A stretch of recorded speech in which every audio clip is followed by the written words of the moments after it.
ദാവീദ് സഹോദരിൽ വെച്ച് ഏറ്റവും ഇളയവനായിരുന്നു. ബാലകനായ ദാവീദ് ഒരു ആട്ടിടയനും കൊട്ടാരത്തിൽ കിന്നരം വായിക്കുന്നവനും ആയിരുന്നു. അപ്പൻ കൊടുത്തുവിട്ട ഭക്ഷണവുമായി ദാവീദ് യുദ്ധക്കളത്തിലേക്ക് പോയി. അവിടെ ചെന്നപ്പോൾ ഭയന്ന് നടുങ്ങിയിരിക്കുന്ന തന്റെ സഹോദരന്മാരെയാണ് കണ്ടത്. അപ്പോഴാണ് അവൻ ഗോലിയാത്തിന്റെ ഗർജിക്കുന്ന വെല്ലുവിളി കേട്ടത്. ഇസ്രായേൽ ജനങ്ങളെ, നിങ്ങൾക്ക് ലജ്ജയില്ലേ? ഞാൻ എത്ര നാളായി കാത്തിരിക്കേണ്ടി വരും? എന്റെ കൂടെ പോരാടാൻ നല്ലൊരു യോദ്ധാവ് നിങ്ങളുടെ പക്കലില്ലേ? നിങ്ങളുടെ പുരുഷന്മാർ വെറും മാടുകൾ മാത്രമാണ്.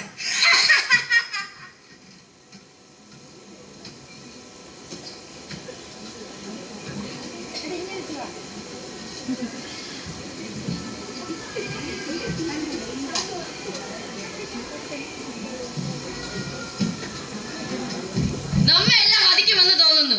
നമ്മുടെ സൈന്യാധിപർ പോലും അവനെ പേടിച്ചിരിക്കുകയാണ്. ഭോഷത്വം പറയാതിരിക്കുക. ചെങ്കടലിന് മധ്യേ വഴിയൊരുക്കുക. യാക്കോബിന്റെ ദൈവം നമ്മെ ഈ ശത്രുവിൽ നിന്നും രക്ഷിക്കും.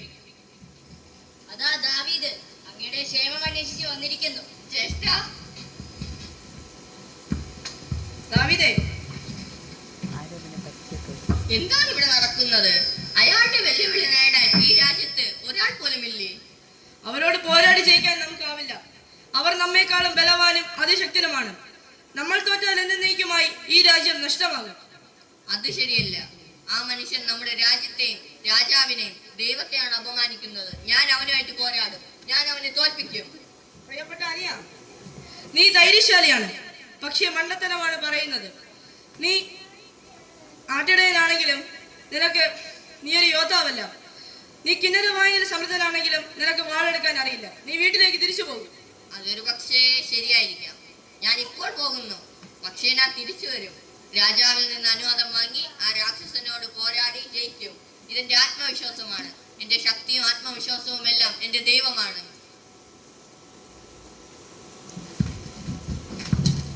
ദാവീദ് ബാലനായിരുന്നു. അതിനാൽ സൈന്യത്തിൽ ചേരാൻ അവന് സാധിച്ചിരുന്നില്ല. പക്ഷേ ധീരനായ ഒരു യോദ്ധാവിന്റെ ധൈര്യം അവനുണ്ടായിരുന്നു. അവൻ ദൈവത്തിൽ പൂർണ്ണമായും വിശ്വസിച്ചിരുന്നു. എല്ലാ ആപത്തുകളിൽ നിന്നും ദൈവം അവനെ രക്ഷിച്ചിരുന്നു. ഗോലിയാത്തിനെ തോൽപ്പിക്കാനാകുമെന്ന് അവൻ ഉറപ്പായിരുന്നു. ദാവീദിന് നല്ല ഉന്നമുണ്ടായിരുന്നു.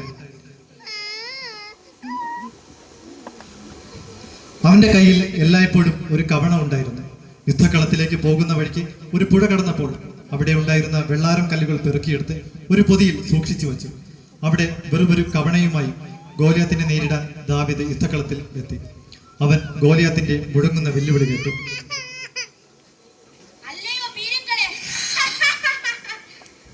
നിങ്ങൾക്ക് എന്നോട് യുദ്ധം ചെയ്യാൻ നല്ലൊരു യോദ്ധാവില്ലേ?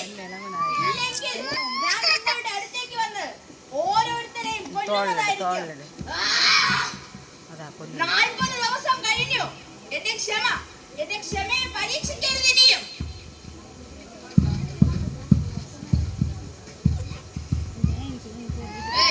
ഞാനുണ്ട് നിന്റെ കൂടെ പോരാടി നിന്നെ തോൽപ്പിക്കാൻ.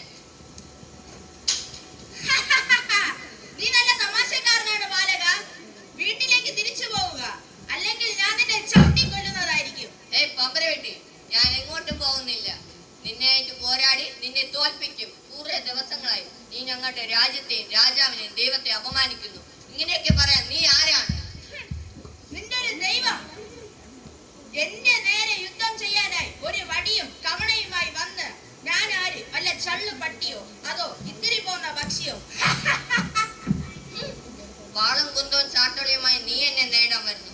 ഞാനാകട്ടെ നീ നിന്നിച്ച ഇസ്രായേൽ രാജ്യത്തിന്റെ ദൈവമക്കളായ സൈനികരുമായിട്ട്. നമുക്ക് നോക്കാം ആരാ ജയിക്കുമെന്ന്. ശരി, വരൂ, തോൽക്കാനായി വരൂ, നത്തോലി ചെറുക്ക. കാണ്ടാമൃഗമേ, ഞാൻ എങ്ങോട്ടും പോകുന്നില്ല. നിന്നെയായിട്ട് പോരാടി നിന്നെ തോൽപ്പിക്കും ഞാൻ. വാ, നമുക്ക് നോക്കാം ആര് ജയിക്കുമെന്ന്. ശരി, വരൂ, നമുക്ക് കണ്ടറിയാം.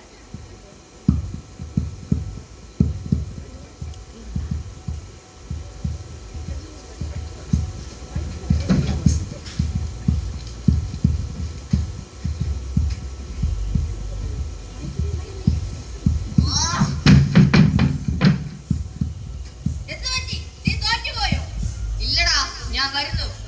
എന്നാ വരൂ, തോൽക്കാം.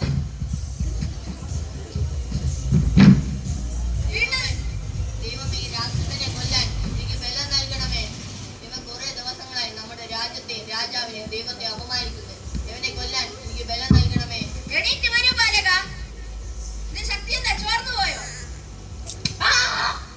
ആ!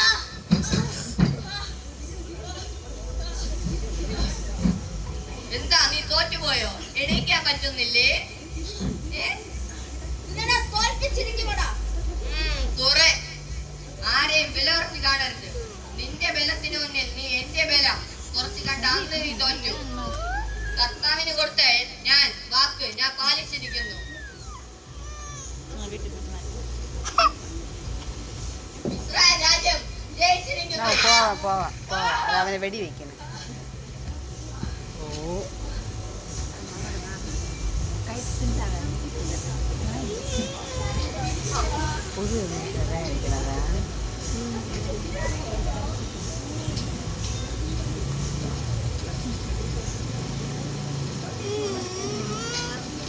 ദാവീദ്